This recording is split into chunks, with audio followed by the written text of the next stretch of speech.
everybody see? Great. Can everybody see the slide and also the cursor? Yes. Great. Great. Yeah. Yes, thank you so much for having us. It's absolutely great. This is a great community, so we're really happy to present in this journal club. Like Nico was saying, the three of us will be talking about a paper that we had out last year that we did in collaboration with people at our group, the Deborah Marks group at Harvard Medical School, and also at the Oxford Applied Theoretical Machine Learning, oatmeal, in Oxford.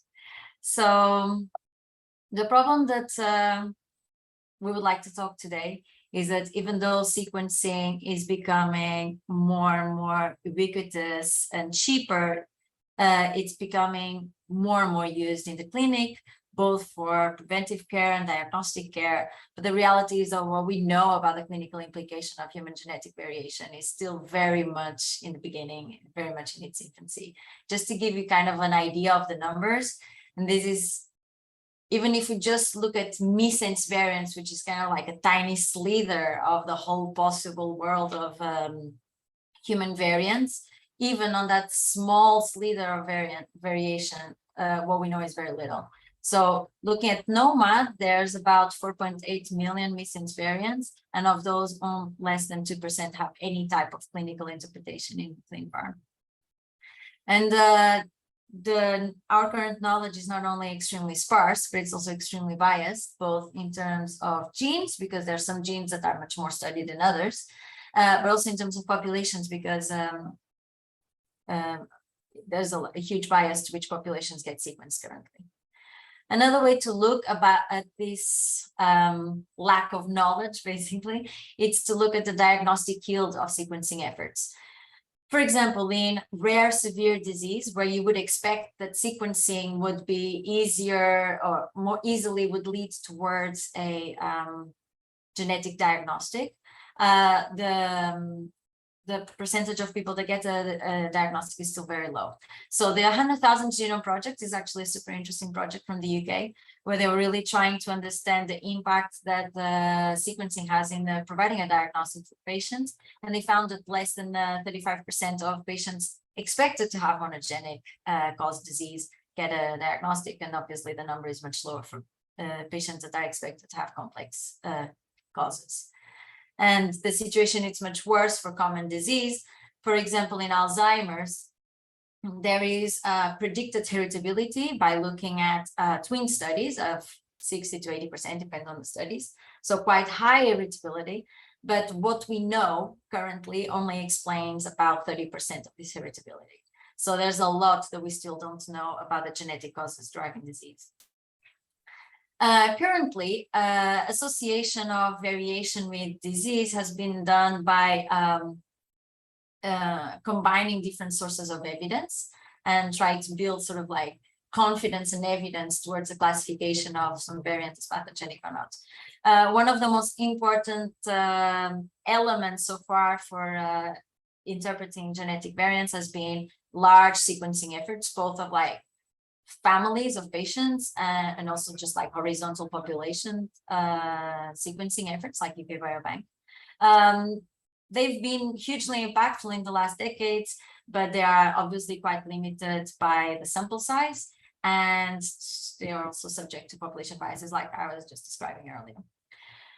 Another kind of orthogonal direction that has been taking a lot of traction, especially in the last decade, and so much so like now, are the development of assays that can be now done in a very high throughput manner to test the effects of thousands and thousands of variants towards a specific molecular function.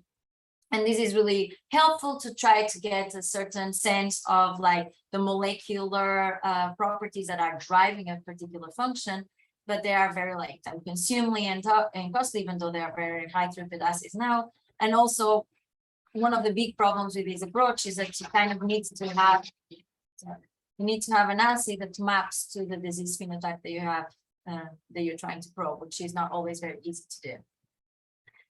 Now, a completely different orthogonal point of view is to try to do sequence modeling, especially with these vast amounts of data that we have across diverse organisms. This is like highly scalable by construction and orthogonal to the other approaches. So it would be really helpful for the community if we could do our best, kind of like get evidence out of this information. And this is basically what we're going to talk about today. The idea of looking at conservation throughout evolution for predicting the pathogenicity of human variants is not new in any sense. You might be familiar with models such as Polyfen and SIFT. But recently, and this is kind of, I don't really need to say this to this community, but there's been a huge amount of development in the world of deep learning for sequencing data that has had huge success in lots of different applications, design, forecasting pathogen evolution, protein and RNA structure prediction. I mean, here I'm just giving some examples of the work that has been done in our lab at HMS, but I mean, this obviously a very active field and very successful. So basically the question that we wanted to ask is if this progress can translate to the problem of interpretation of clinical implications of human genetic variation. Yeah, so as my father was saying, the idea of looking at multiple sequence alignments of diverse organisms and looking at sort of patterns of conservation is a very, very old idea in the clinical setting, and it has long been appreciated as providing deep insights about the mechanism and likely causes of disease. So really the goal here is to kind of take this intuition and recast this in a sort of mathematical framework that will allow us to push these ideas much further. So so taking sort of the simplest example of a multiple sequence alignment, you know, we have this idea that if an amino acid is highly conserved across millions of years of evolution, then intuitively, if we change that amino acid for one with very different properties, then it may disrupt the function of the protein and hence cause disease. So the way we go about quantifying this is to say, okay, let's think about this as in a sort of probabilistic modeling framework. And so we'll describe the probability distribution of these sequences. And we just refer to this as P of X, where X is the sequence, and we have the parameters of the model theta. And the idea is that once we build a model of this type, we can then take a new sequence, perhaps one that's never been seen in nature before, but perhaps seen in a patient, and we can ask whether or not, according to the model, this is a probable or improbable sequence. And the basic observation that's been fruitful for all of these different applications that my father described is that if we basically find that a sequence is improbable under the model, then this corresponds to a disruption of the function of the protein, and in the context of disease, this likely can cause disease. So but the thing is, once we sort of frame this sort of intuition as a mathematical in this sort of probabilistic framework, then it naturally suggests sort of ways to push this idea much further. So starting with the sort of simplest possible example, we can take what's known as a site-independent model, which has been extremely valuable in the context of disease and is still very heavily used. You know, this is a basic idea underlying things like SIFT and Polyfen, if you're aware of them. And it's a very simple model, so we can write it down in a number of different ways, but one way that's sort of suggestive is to think about it in terms of a Boltzmann distribution, where the energy function is just linear. So the notation here is that we've got an indicator function x for the presence of amino acid J at position I, and then we've just got basically we just have a simple set of coefficients to learn. And this is basically just a way of quantifying this intuition that you know, whether or not an amino acid at the given position is highly conserved. However, you know, once we write it this way, it immediately suggests extensions. So what if we go beyond linear order and look at something a bit more expressive, perhaps just simply going to quadratic order? So this brings us to a model with many different names. Rafal and I, we come from theoretical physics originally. So for us, this is a Potts model. And in particular, the key thing here is that now we capture sort of covariation between amino acids at distinct positions. And this model actually has a long history, not for mutation effect prediction, but for structure prediction, because there was this basic observation that if we just look at the, you know, something like the Frobenius norm of these matrices Jij, then they basically overlap beautifully with the contact maps from crystal structures of proteins, and hence this is a sort of key part in structure prediction that's played a very influential role in recent progress. So for the purposes of today's talk, though, we're not so worried about structure prediction. We're just worried about mutation effect prediction. So the question here is, well, does bringing in a sort of more expressive model like this give us any performance improvement over a simple site-independent model? And there's a number of ways to test this that we'll describe, but the first one, and one that's been extremely useful for us, is to compare with deep mutational scans. And as Mafalda described at the beginning, there has been a rapid growth in the number of these assays that are available. I mean, a few years ago, there was only 20 or 40, and now there are hundreds, and they probe fantastically different mechanisms. So they turn up in many different contexts, but especially today, it's useful to think about the ones which have been developed for actually probing disease mechanisms. But it goes much further than that. There's obviously ones for viral evolution and much, much more. And the basic idea here is that these high throughput assays basically probe the effect of changing different amino acids with respect to some reference sequence. And historically, these have been dominated by looking at single amino acid substitutions. So trying to, for instance, look at the exhaustive set of all possible single amino acid substitutions. And that's actually more or less all we need in the context of disease, because well, at this point in history, that's where we're at, is that we're really looking at sort of single substitution effects currently. But there are many, many assays now that are looking beyond that. So looking at the effects of combinations of mutations, and that's extremely valuable data for model building as well. So the idea here is that we basically take the readout from an experiment that is supposed to measure some notion of fitness, and then we compare that to basically the scores from our model, this log odds score that I was describing. And what we see is that the Spearman correlation between these two readouts can actually be really, really quite good. So, I mean, we have examples of sort of 0.7 and so on. Of course, to benchmark the model, we don't just look at one protein. We try to collect as many assays as possible. And basically, when we do this, these are the results back from 2017 in this Hopf paper. And what they found there is that actually, when comparing across a range of very different assays from different proteins, this pairwise model consistently, really quite significantly in some cases, outperformed the site-independent model.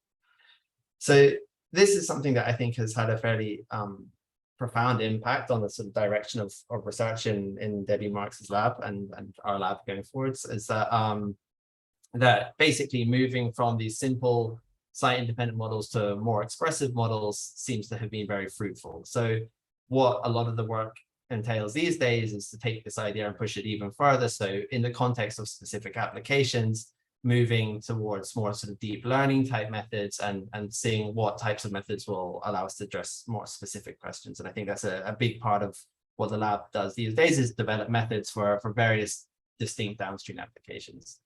And yeah, with that, I'll pass over to Pascal, who's going to tell us about the VAE that we used in this work.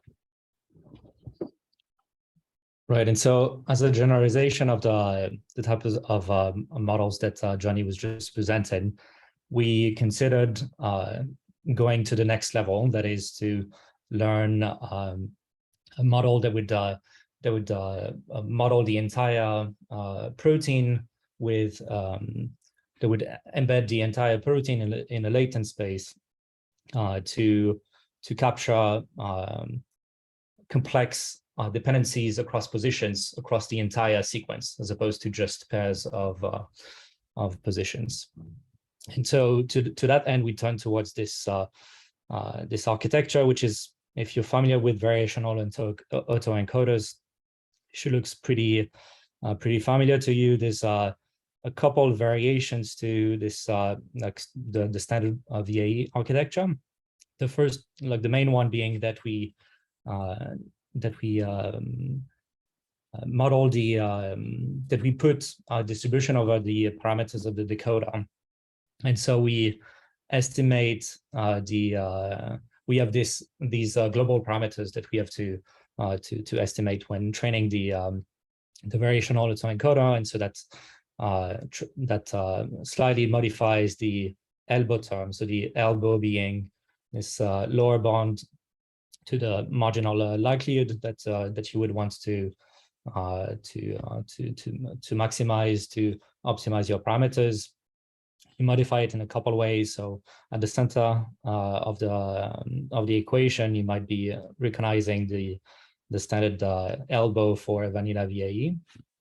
But because of the global parameters depend on the entire data set that you're going to train this model on, you need to integrate this term over the entire data set. And so that's this first integration, the expectation of a probability of S representing a sequence in this case. And the second difference being on the right-hand side, which is this KL term between the global parameters and yeah, I see that there's a question in the chat. So yeah, that's a very good question by Simon. How do we handle variable sequence length sequence in this architecture? And the answer is that we do not. And so like this architecture is ideally suited for substitutions, but you cannot, for instance, estimate the effects of insertions and deletions. And so like you have to, one of the limitations of this approach is that you have like to live with this fixed coordinate system that you trained the VAE in. But so the bottom line of this slide is that we have a slightly more expressive variant of a VAE model that we can then train on different protein families to learn a rich distribution of positions of residues in that family. And so if we move to the next slide, we see that when we compare the correlation between the delta, like the log likelihood ratio that you can approximate by the delta elbow between the mutated sequence and the wild type sequence, and you correlate that quantity with experimental measurement, you see that this model is doing a bit better than the POTS model that Johnny was describing earlier, and itself a bit better than the site-independent model. I see that there's another question from Lizzie. The model is only trained over homologous, correct? Yes. So maybe I'll talk about that on the next page, actually. So now we've seen the different models, but to give you an overview picture of how the different pieces of the puzzle fit together, we have like this slide with 5 steps. And so steps 1 and 2, we kind of saw already. Step in it, like they depending on whether you consider the training time or inference time of using this model.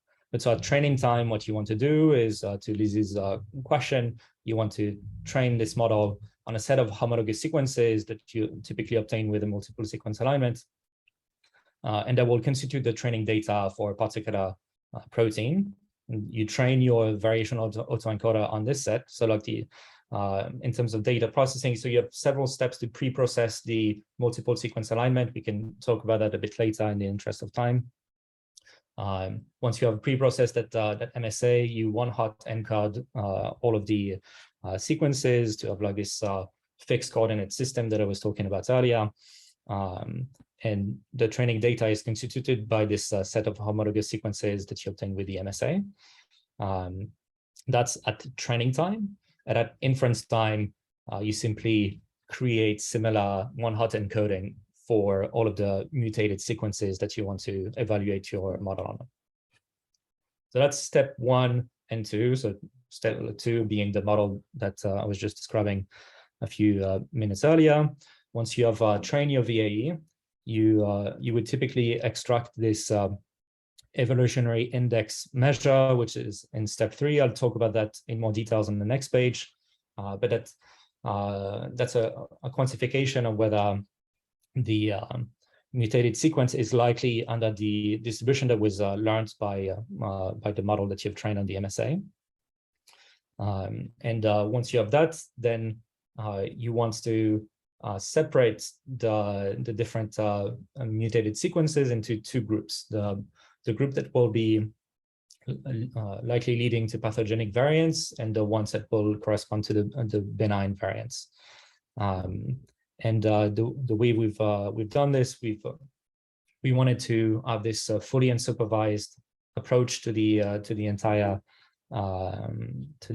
process, and so we've used some variant of Gaussian mixture models that we'll be talking about in a few seconds. And once you have those pieces together, then like that's the bulk of the modeling approach, and you can score then all of the mutated sequences that you might be interested in. In the paper, we focused on the single amino acid substitutions, and then once you have those scores from your model, you may combine them with different sources of evidence that Mafalda was talking about at the very beginning of the talk. And with that, you can reclassify different variants. So if we move to the next page, so that's the this evolutionary index I mentioned a bit earlier. So it's simply the log probability ratio between S, which you can think about it at training time as one of the natural sequences in the MSA, or at inference time, the mutated sequence. And W is the wild type sequence, so a canonical sequence that is present in nature that represents this protein family. And what we see at the bottom, which was kind of a very surprising finding when we worked on this project, was so just to describe what you see on the plot. So the x-axis is the index of the protein families that we considered. So there were over 3,000 different protein families. The order doesn't really matter. It's just randomly indexed, I think, by alphabetical order. And at on the y-axis, you see the average value for that evolutionary index for the pathogenic variants versus that's in red, and then in blue, it's the benign variants. And so you see that there's very clean delineation between the two, and that led us to the idea that perhaps with something like a Gaussian mixture model, we could easily separate those two sets of variants into two groups. And so that's what we see on the next slide with this slight variant. It's like it's actually a mixture of Gaussian mixtures, with one GMM being fit on the variants that the single amino acid variants for a given protein family. That's what we call the protein specific GMM. And another GMM that is global, that is set on all of the evolutionary indices from the 3,000 different protein families that we considered. And we simply average, like it's a weighted average of those two GMMs in the end. And that gives rise to this probabilistic classification of, so we typically assign the, like it's not really a classification problem, like it's a GMM, so it's unsupervised, but we assume that the cluster with the higher value, average value of the evolutionary index is going to correspond to the pathogenic cluster, and the other Gaussian will correspond to the benign variants. And so with that, we can bucket variants into those two groups. And because it's a probabilistic model, on the next page that it gives us a lot of flexibility at inference time. When we do want to use this model in practice, we may be more strict about which variant we want to label versus the ones that we prefer perhaps not to make a call for, because we are not very certain about the classification from the model.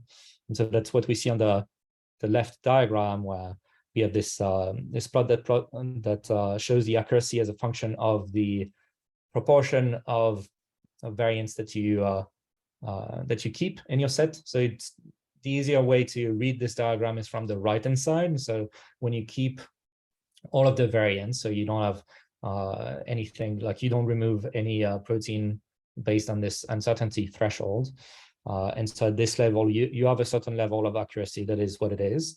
But then as you progressively remove the variants for which the model is the most uncertain about, you typically observe higher accuracy, and on the variants that you do say something about. And you can be as strict as you want in terms of that parameter. And if you have, for instance, in those in the ACMG criteria that are typically used to classify variants, there are some guidelines about what is the expected level of accuracy that you need to have to when leveraging the computational method. Well, you can set that threshold, for instance, to match that 90% value that is recommended.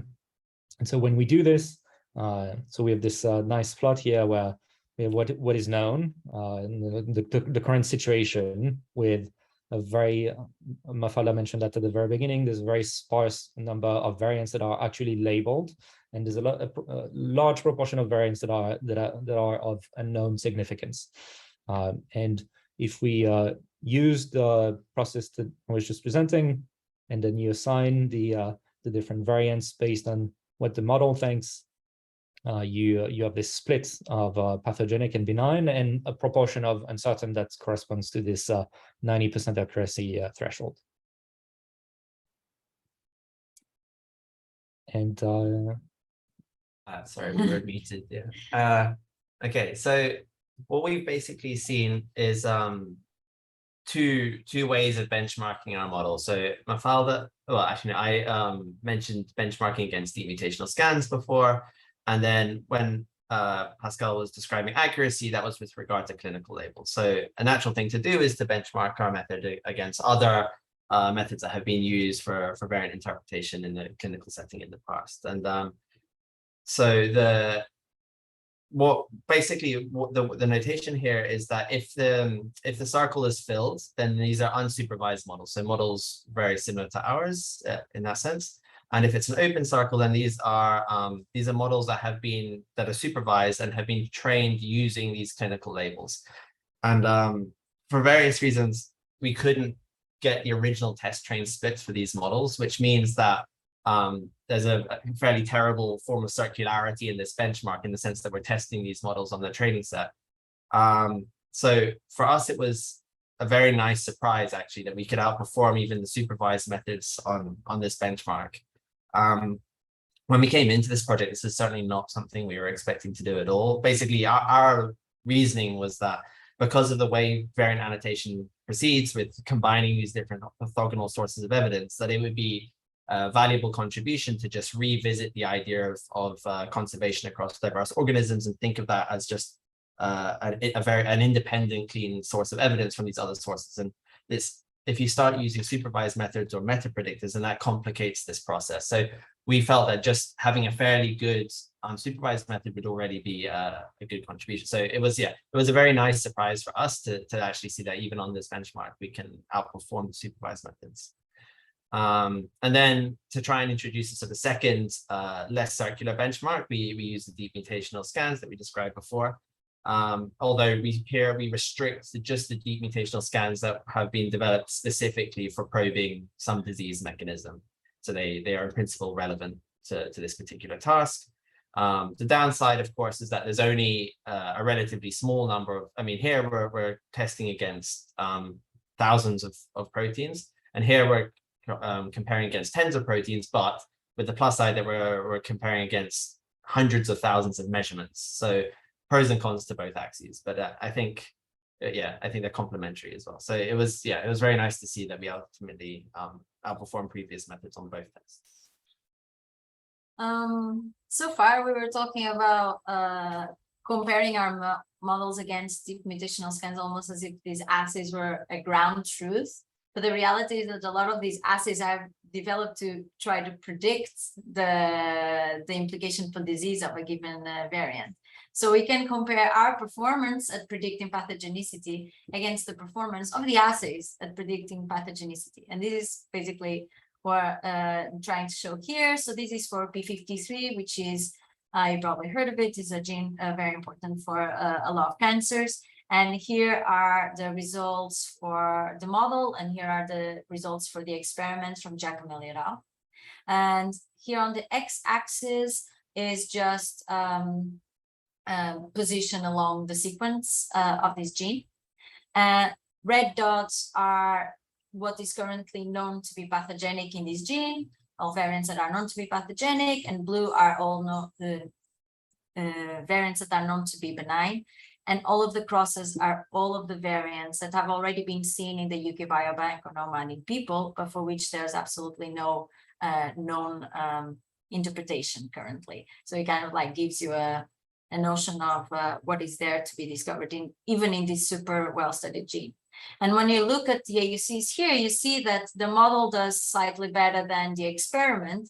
And when we look across different genes and different assays, we see basically the same message, that the model performs on par, if not better than experiments. And this for us is something that is very important, because like we've already said throughout this talk, that we were really trying to develop a method that was sort of like orthogonal to other sources of evidence that can be used basically together to build some sort of like confidence on what's the effect of a given variant. And this basically is giving us or it's indicating that experiments and models trained on evolutionary data can be taken on par, and can be taken to have the same sort of like strength of evidence and can build on each other. And this is something that we feel like it's something important for moving forward, also because it's an extremely scalable. Obviously, the model is much more scalable than experiment. Okay, so this is kind of just to give you an idea of how the results look like. So these are the results for MSH2, which is a gene that is involved in hereditary cancers. It's a DNA repair gene. And here are the scores along sequence space. And when we plot it against the known structure of MSH2, which is in a complex with MSH6, we can look at like hotspots of pathogenicity. And not totally surprising, but we find that the hotspots of pathogenicity are like in ligand binding sites, for example, where the ADP binding site here of MSH2. Something that was surprising, however, is that some of the strongest pathogenic variants in MSH2, according to our model, were seen in the population, and there was no clinical association to it. So it's really, I think it basically just tells you like how sparse our knowledge is, and how much impact you can have if you just like try to look at variants at scale. And okay, this is kind of like the reverse. This is if we put the scores on MSH6, the other side of the complex, and we find that another hotspot of pathogenicity is the DNA binding site. Here's another example for a completely different class of proteins. This is an ion channel complex of SCN4A and SCN1B. And these genes, it's a really interesting class of genes. They are involved in sort of like electrical signaling. So they're involved in cardiac disease, in neurologic disease, and very different sort of functions in the body. And again, when we plot the scores along the 3D structure of the protein, we find that strong areas of pathogenicity are on the protein binding sites, and also just like the main these positions here are the main positions that determine this fold of SCN1B here. And the same thing when we look at SCN4A, we see that on the ion core, there's a lot of pathogenic variants. One thing that is interesting about these ion channel proteins is it's really hard to make assays on it. So people do patch clamp assays that are very hard to make in a high throughput manner. So it's quite nice to have like this orthogonal, highly scalable way of looking at pathogenicity along these proteins. So there's a fire engine outside. I don't know if you can hear it. But, yeah, so this basically is a continuation of the Sankey diagram. Oh, okay, we'll just wait for the fire engine to pass. Okay, sorry about that. So yeah, this is basically the continuation of the Sankey diagram that Pascal already introduced. So on the left, just to remind you, this is kind of the state of knowledge, at least at the beginning of this project, or at the time of publication. So yeah, there's overwhelmingly a large number of variants of unknown significance and a smaller fraction of pathogenic and benign variants. If we use this 90% accuracy cutoff that Pascal was describing, then these are the numbers we get. And then basically what we were trying to do on the right here is a sort of crude estimate for the potential for reclassification by, if we take our model as a sort of additional new sort of stronger source of evidence in these sort of classification schemes. And basically what we see is that there seems to be evidence for the reclassification of about 250,000 variants of uncertain significance. And that's just looking within this set of about 3,000 genes that have already been associated with disease. So this analysis is admittedly a bit crude. And Invitae actually have gone and done their own independent analysis of this. And really actually just in general, when talking to people who are trying to use these methods, what we for clinical interpretation, what we try to suggest is that really these methods should be thought about on a gene by gene basis. I mean, it's clear that some proteins are much easier to model than others, and so the strength of evidence provided by the model should be adjusted accordingly. So if there's and also there's a question of how much sort of data there is for validation. So there are some genes that are extremely well studied, for which there are hundreds of known variants, like like P53 that we just saw. And in that case, if the model is good and there's lots of data, then we should be able to have a much higher confidence in the model than another gene for which there's either no labels and therefore it's very hard to validate, or for whatever, if we have some reason to doubt the quality of the model.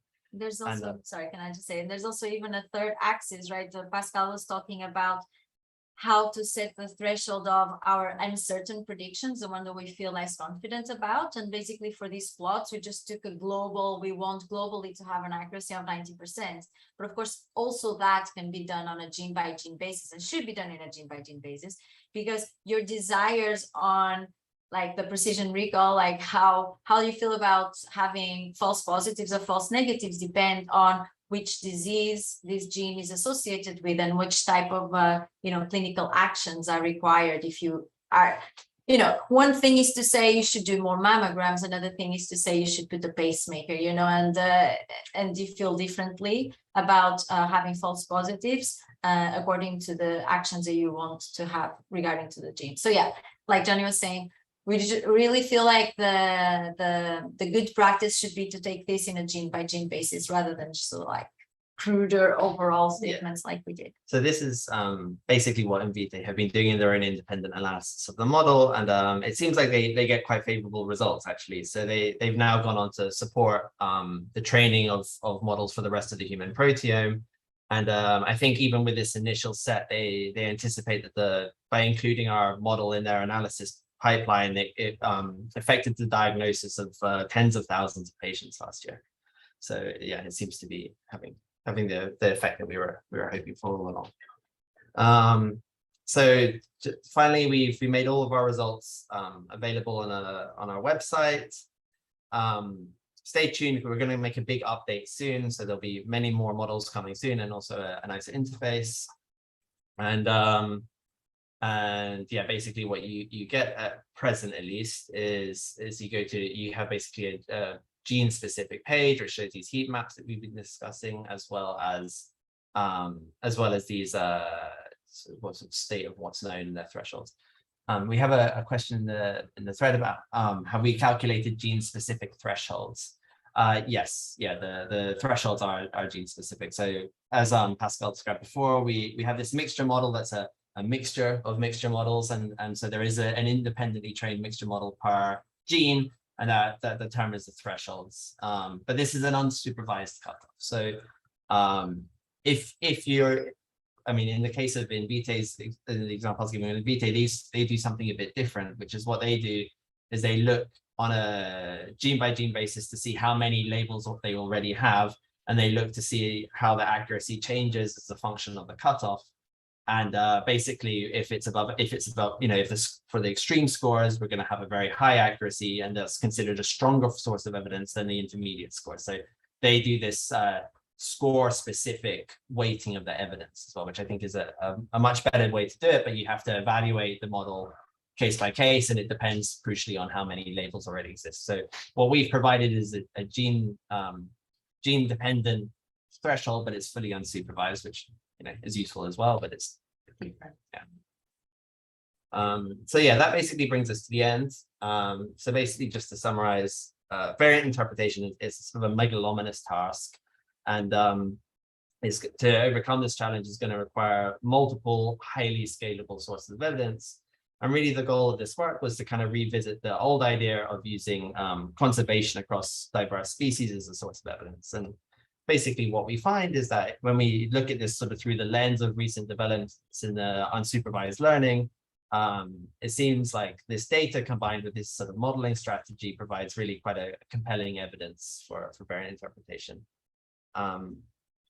This is something that we're very excited about, because we also feel like we've really just scratched the surface of what these types of models can do for clinical genetics, and what this data can do for clinical genetics. So I think there's vastly more we can do to learn about disease mechanisms via looking at the amazing diversity of genetic data on the Earth. And yeah, with that, just like to finish by just saying that Mafalda and I were actually starting our own lab next week, not next month, actually, thankfully not next week.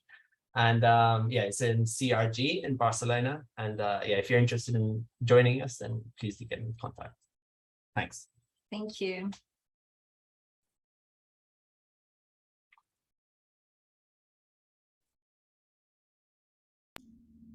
Awesome.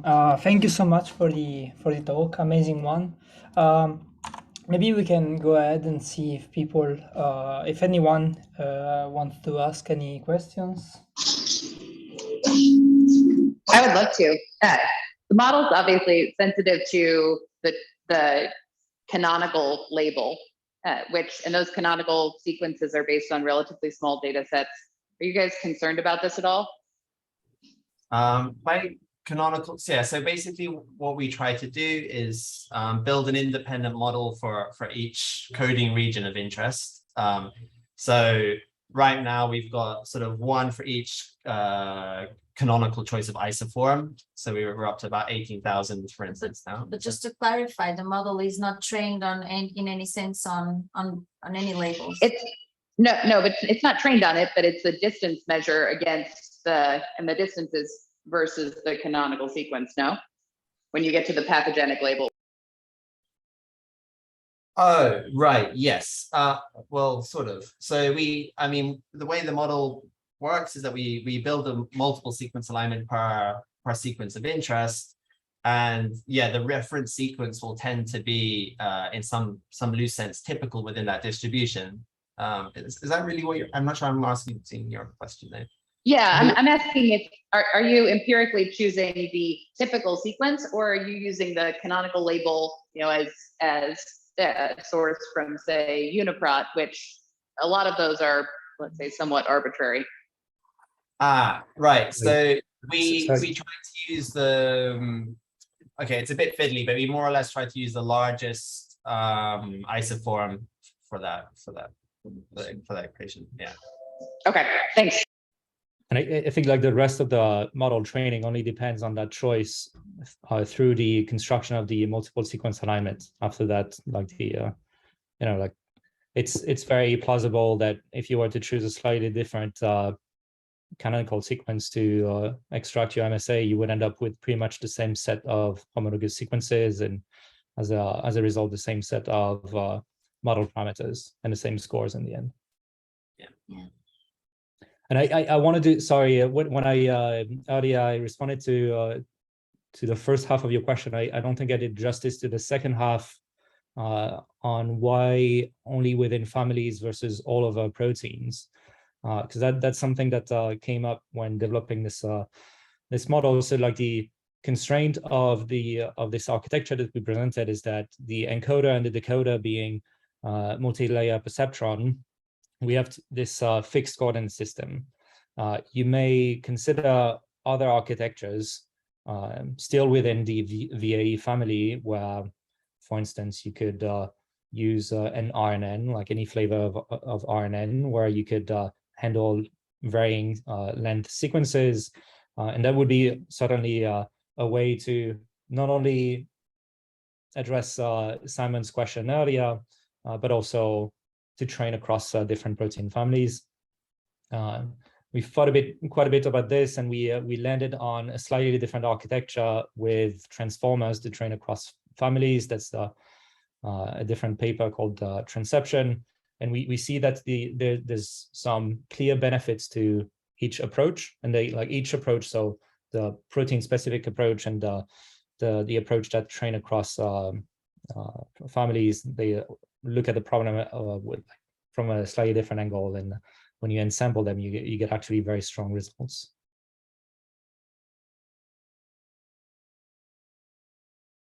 We've got another question saying, it seems the model development was somewhat tailored to single position mutations. Does anything change if you consider multi-point mutations? Yeah, it certainly is fairly tailored to single point mutations, but that's more a reflection, I think, of our current knowledge of disease genetics. So if you look at databases like ClinVar and stuff, then well, already the situation is very sparse even for point mutations, but I think going beyond that, it's hard to even think about databases like that. But yeah. absolutely is important, right? Because you would expect multiple mutations to be important for disease, and lots of diseases to be caused by very complex phenomena. So, yeah. So in terms of our sort of analysis, most things carry through fairly straightforwardly to looking at sort of other types of genetic variation. Yeah, Pascal mentioned transception, which is our new model. So that, yeah, they have pros and cons, but I think if you're looking at something like large insertions or deletions, it would be more natural to use a language model, but that would drop in directly into this kind of analysis, so that would be straightforward. yeah, and one thing that we haven't really studied further is that this model immediately for free gives interactions within any gene. So we could look at multiple mutations within the same gene, and that's kind of like encompassed in the model, but not in the way we were looking at the results. Let's put it that way. And this is something that we keep thinking of looking in more detail, also because there's evidence there's multiple mutations per gene in the same people. It's kind of like very frequent across the population. Something that the model currently does not give you for free is interactions across genes, and that really just like requires extra thought, I would say. And this is something that is probably extremely important for disease, and extremely important if you move outside coding regions, right? If you're really looking at interactions between regulatory regions and coding regions. Yeah, so just going back to this point of interactions within genes, I mean, it was a slightly frustrating point for us because, you know, where we started this talk, or I was talking about the difference between sort of site-independent models and then the POTS model, and then moving on to VAEs and more recent methods. I mean, just going from the site-independent model to the POTS model, the key difference is that it accounts for interactions between distinct sites, and it turns out that improves the performance even for single amino acid substitutions. But obviously it should, the whole kind of the key thing is that it should do doubles and other things better as well. And we would just basically love to study that in more detail in the context of sort of things like the UK biobanks and large population studies. But it would be a different type of analysis because there's there's essentially no clinical labels of that kind. So it'd be more about studies of how, what is the prevalence of these sort of double mutations or multiple mutations in the population, and that, something we're certainly very interested in. And we have partial evidence about the ability of Eve to perform well on multiple mutant via experimental assays.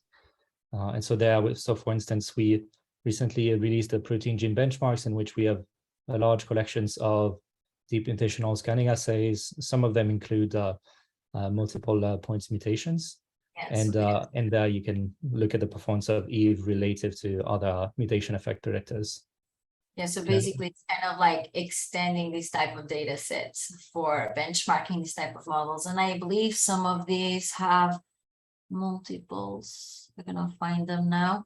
But with the new data sets, there's many more, many more. there's many more assays, and they're more varied in the sense that there's insertions, deletions, and combinations of variants, and much more. Yeah, and you can imagine in the future with the development of these experiments, it will become easier and easier to study. But I mean, this is actually something that I think is a really great space for computation to develop, which is work in combination with these experimental developments, because the combinatorial space of looking at multiple mutants for molecular properties is very vast. And I think it's the whole idea of doing sort of like iterative experiment design with the experiment is something that makes a lot of sense. It makes certainly sense in the world of protein design, right? But even for this task, I think it makes sense.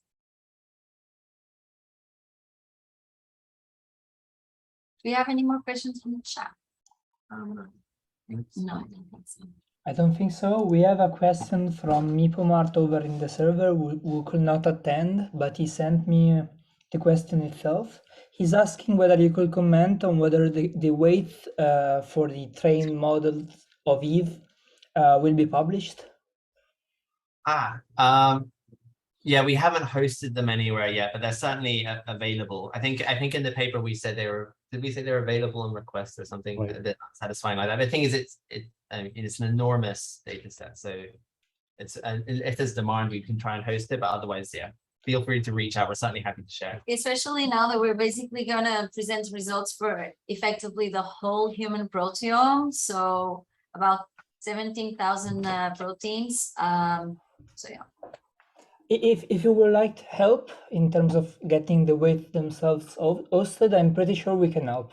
We have we know people at, for example, Internet Archive who have storage for epochs, so they can easily host them if needed. Okay. Fantastic. Great. Yeah.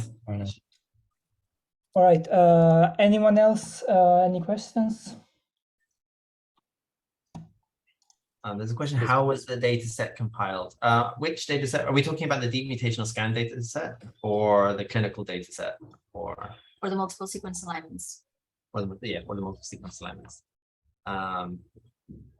If it's a question about the deep mutational scans, I'd say that was mostly just the pain of various people in the lab and other labs over the years. So there's an effort called the Atlas of Variant Effect Alliance, which we're part of, which is primarily experimentalists, but it's also clinicians and other model builders. And through that alliance, there's an effort to bring together everybody doing these sorts of deep mutational scans, and hopefully in the future things will become more streamlined. It will be easier to create larger, bigger data sets in that way, but so far it's actually just pretty painful, to be honest. You just endless literature searches and then processing the data, and you have to read every paper to understand if the assay is relevant, and yeah, it takes a lot of time at the moment. But for the clinical labels, we basically use CleanVar, which is a very interesting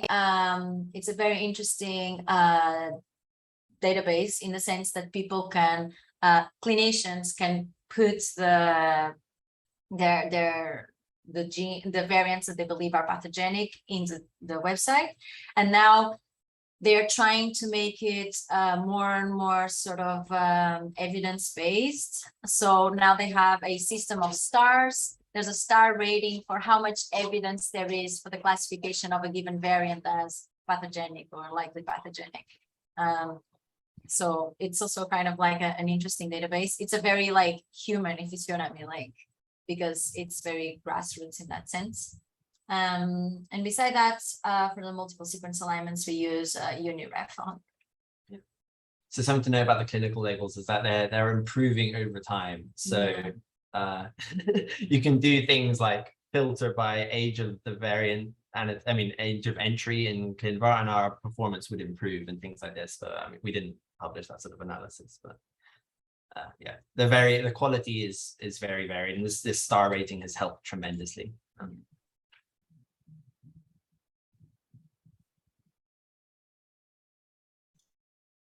I think if any other questions, anyone?